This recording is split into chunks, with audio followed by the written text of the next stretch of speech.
Thank you all for coming to talk about the riveting subject of deregulation. It is actually riveting for us. I am sad enough to think that it is. But I would start off by reiterating what I said in the panel, that for us, we don't ask for total deregulation. We certainly don't ask for no regulation from government. But what we really ask for is sensible regulation that works for radio, that works for listeners, and works for advertisers, and indeed works for the people who regulate us. And bearing in mind that a lot of the regulation, I think we touched on it earlier, comes from a day not only pre-iPhone, but pre-internet, then I think it's about time we did look at some of this regulation. And perfectly happy to be well regulated, and also we want to help the government regulate us better. So it's kind of where we start from. So I wanted to talk about two things really. The first is, how did we make the argument to get to the place where we are today, which has helped the commercial radio industry in the UK significantly.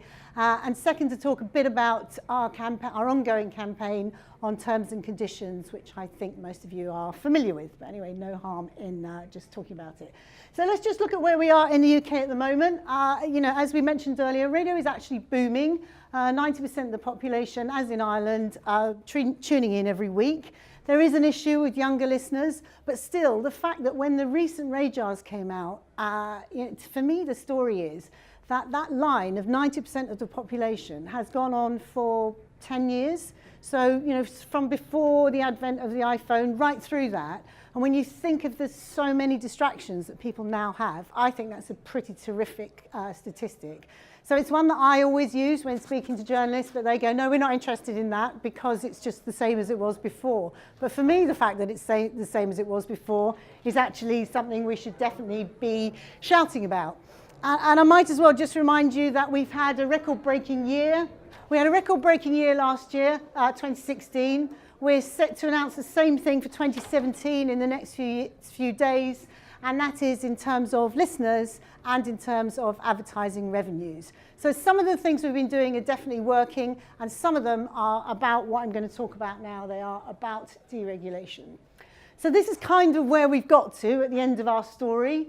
The government in February last year produced this consultation document called Commercial Radio Deregulation, and the government's own press release said radio released from shackles. And to be honest, I wouldn't have gone so far as they did, and for some audiences that didn't actually help us, because back to the argument about regulation and who is trusted and who isn't, if we're arguing for the big tech giants to be regulated, I don't think we're in a good position to argue that we should not be regulated at all. So in a sense, they got, I think the DCMS press office just got a bit over-enthusiastic and got to that place. But anyway, it's something we'd argued for, and it sort of started back in 2008. So a perfect storm of things going on that were affecting our business. Recession, of course. The BBC, I think we heard Helen talk a little bit about Radio 2, biggest radio station in Europe, 15 million listeners. That was starting to impact on our business at that point when they started bringing all of their amazing television talent into Radio 2. So the Graham Nortons and Jonathan Rosses, those people, the BBC went up to 56% market share, which was, we would argue slightly too big for them. And of course the iPhone launch and everything else that went on in technology during that time. So commercial radio in the UK went through a real dip at that point, and revenues really did drop to the extent that we could go to government and say, actually, this is an existential problem we've got here, because there's money bleeding out into the new tech companies. We've got the BBC, the publicly funded BBC over here, and generally advertisers are not feeling as wealthy as they were. So I guess it's really to talk about how did we go about making that argument, because if ever you want to talk to regulators, I know you all know this, but people are very busy. They don't have much time. You have to have really good facts and research, because for us, it's like, well, you're the commercial sector, you would say that, wouldn't you? So we need to have really robust third-party data to bring to government and go, we're not just saying this, it is actually true. And finally, I think the fact that they're all so busy means that you have to do things really, really simply. So for people who've got absolutely no time at all, which is most politicians, isn't it? I think we'll agree. We had one earlier on who could only stay for 15 minutes because that's all they ever do.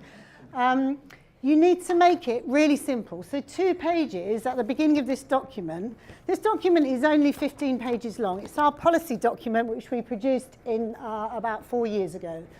But even then, I know that most politicians aren't going to read that. So let's just give them a summary. Let's just tell them what the commercial radio sector represents in the UK. Let's tell them how much it's worth. Let's tell them how much it raises for charity. Let's tell them how many listeners. Let's tell them about public service content, something we've talked about quite a lot. So that's just an easy way to articulate. You need to make things really simple for this audience. And then on the other side of that, there's a thing of, this is all the amazing things commercial radio does. So it talks about public service content, and it talks about our commitments of what we will carry on doing. We will innovate digitally, we will work with the BBC when we need to, we'll partner up with lots of people, but principally we will deliver local content to our listeners, and we'll carry on doing that. In return for that, government, here's what we want. We are asking you to look at the regulation, which is pre-internet regulation, which tells us where we have to place our studios, which tells us in which location of the country, randomly drawn up by someone at Ofcom, you have to have a studio in Hull, and you have to have one in York, and you have to have one in Leeds. It does not make any sense in a world where we've got, where everybody can record broadcast quality on this phone. So what you can do is say, look, we're not diminishing our commitment to local content. Why would we? That is the thing that makes our business. But don't bind our hands by making us spend money in 3 different locations when we don't need to. So those are the kind of things where we've been making that argument again and again and again, and you have to keep repeating it. Younger politicians, much easier to get the message across. Older ones will often go, I really used to love Viking FM or whatever it was. So you need to make the argument in different ways for different audiences, and that is kind of what we spent a lot of time doing. We also produced, I mean, we were talking about trust earlier. This is a document that we did at the end of last year called Breaking News. And what we wanted to do was to demonstrate the level of trust that people have in their local radio brands and how much they love them. So we got some, again, it's all third-party data. We contracted it all out. It's perfectly robust research. But it gives you some really, really stark reminders for government that this is how much people trust their local radio station. And that is how much they trust social media. So there's a really weird thing going on that more and more people are consuming social media, and yet the trust levels are pretty minimal when you look at it. So if government, governments, we heard about it earlier, we talked about it as well, care about local democracy, of course, they care about people getting proper, actually regulated content, and funnily enough, so do listeners, because they can spot the difference. We also produced, another thing that I thought was quite interesting for government is how much does our sector contribute to the economy of the UK. Now you see much bigger industries doing this, the music industry tend to do it a lot. We thought, okay, well let's get, Oxford Economics or one of those very kind of prestigious organisations to actually look at, to actually break down. So what do we deliver? What does radio deliver to the economy? In which case, government, maybe if you look at the trust thing, you look at our contribution to the economy, then you're starting to build up quite a good narrative about why things actually need to change. Because if we do this now with the current regulation, imagine what we could do if we were more free to act. And so those are the things I think that have helped us.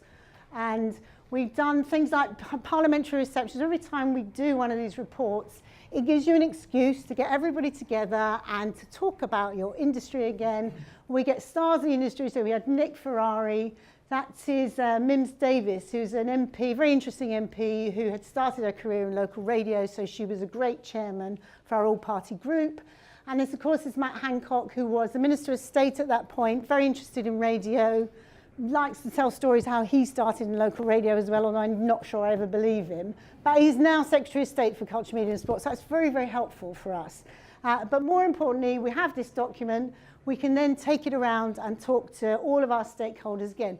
And furthermore, for us, representing 300 radio stations across the UK, we can put those documents in the hands of all of our members across the UK so they can talk to their local MPs about it. And that's, I think, what creates a groundswell. It's not just us doing it in Westminster. You really need people doing it in their local constituencies as well.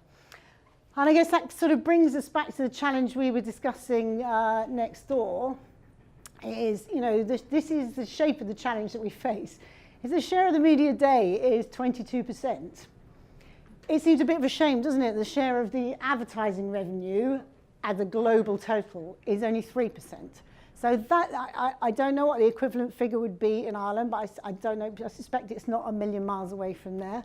But that is the challenge that we face. So all those things put together help us say to government, look, you know, you can help us out here. And that's kind of, that's how we did it, really. We got a lot of support from MPs because once you go and talk to ministers about it, I think they can see the value of the argument that we're making. And also for them, we're not a kind of troublesome sector, really. We don't really ask them for very much. So they don't have to spend a lot of time thinking about us. So therefore, they can see, Ed Vasey before Matt Hancock could see that there's a bit of a win-win for them in this.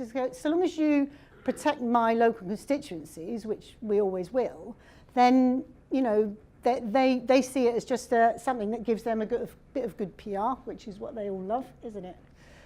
So that was our journey to get to this place. Our challenge now is that you'll notice the date on that is February 2017.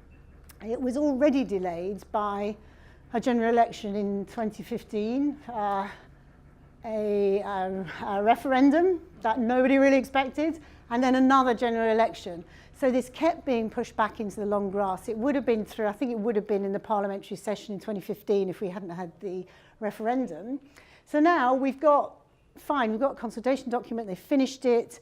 Just before Christmas, they published something which said, Ofcom, we want to travel in this direction. The fact that the government have said this make our conversations with Ofcom much easier. We have always argued that our regulator has, by custom and practice, just built up the regulation on us in a way that wasn't in the original statute. So they do actually have some flexibility, but they've never listened to that argument. The fact that government has sort of indicated that they're moving in direction to actually start getting a white paper, getting a bill team together, means that Ofcom are taking it seriously now. So I think that's part of the journey, is that if government makes a very positive message, even before we get to the parliamentary stage, Ofcom will start moving. So we face all the challenges that we do with, you know, with Brexit going through. Nobody really knows whether there's going to be parliamentary time for us or not. But Matt Hancock has told us that he's got a bill team being put together. He's got a lawyer on it. So we should see a bill, we think, sometime in the next 18 months, definitely, which is a long old haul, bearing in mind that we started doing this 4 years ago. So I suppose my one message is that I don't think any of you would have thought it was an easy process, but it's not a short process. You don't get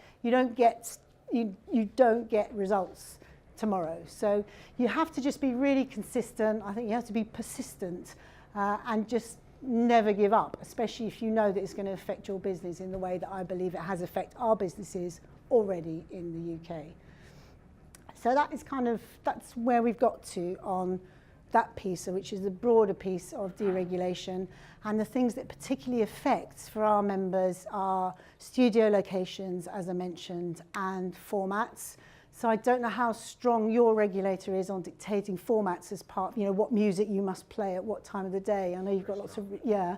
So I know you've got lots of, yeah, exactly. So we are looking to try and get some of those, because again, in a streaming world, it seems to us to make no sense whatsoever that a man sitting next to Southwark Bridge, and it is a man, by the way, always, tells people what kind of music the good people of Lincolnshire must listen to, you know, between 6 and 8 in the morning. That feels like an odd type of regulation. So we are having lots of much more constructive conversations about that, is what I would say.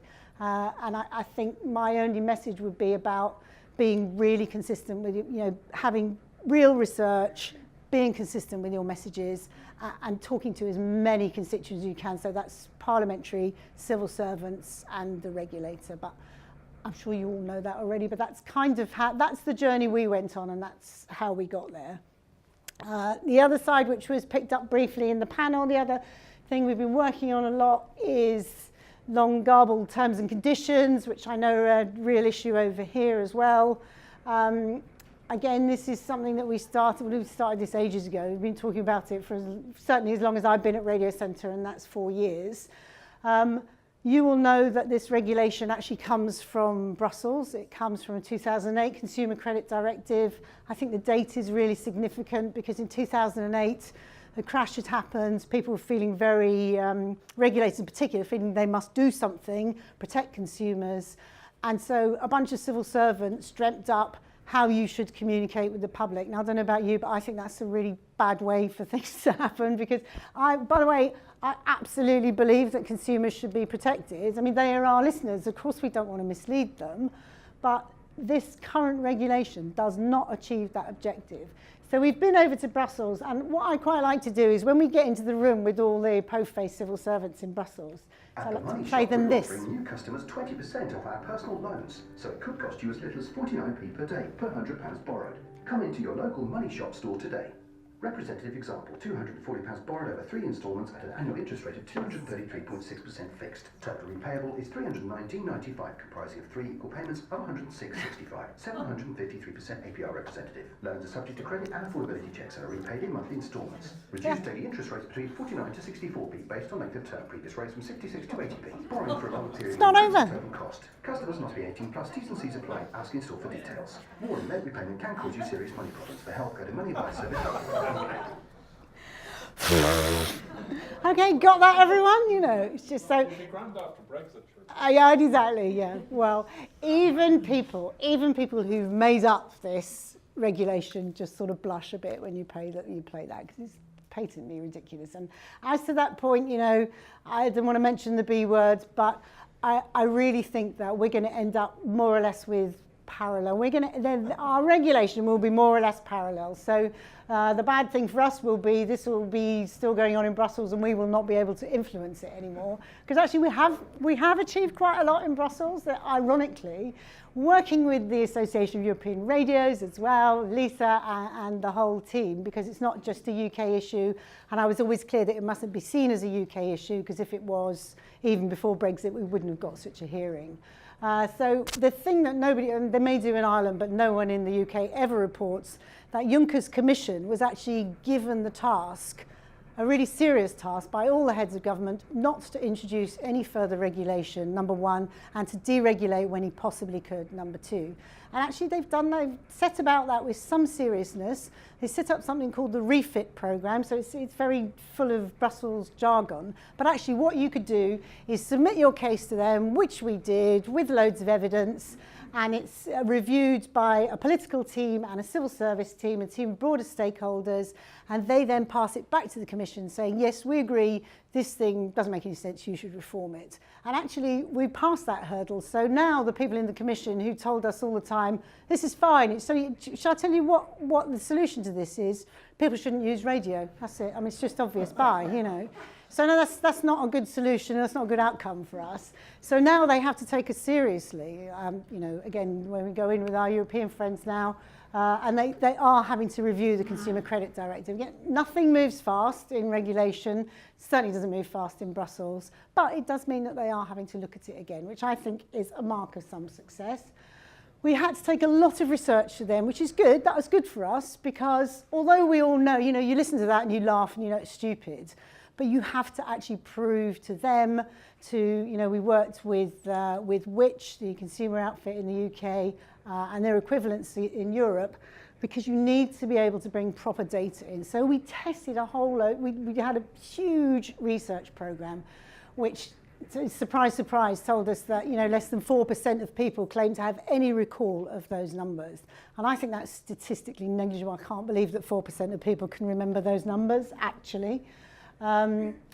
And ironically, this is the most egregious thing about this whole piece of regulation, is that is that actually our listeners think it's us. They think we're doing it to protect our arses. And, you know, again, if we go back to the relationship of trust, I think that's a very poor outcome from a piece of regulation that we didn't want to have anything to do with in the first place.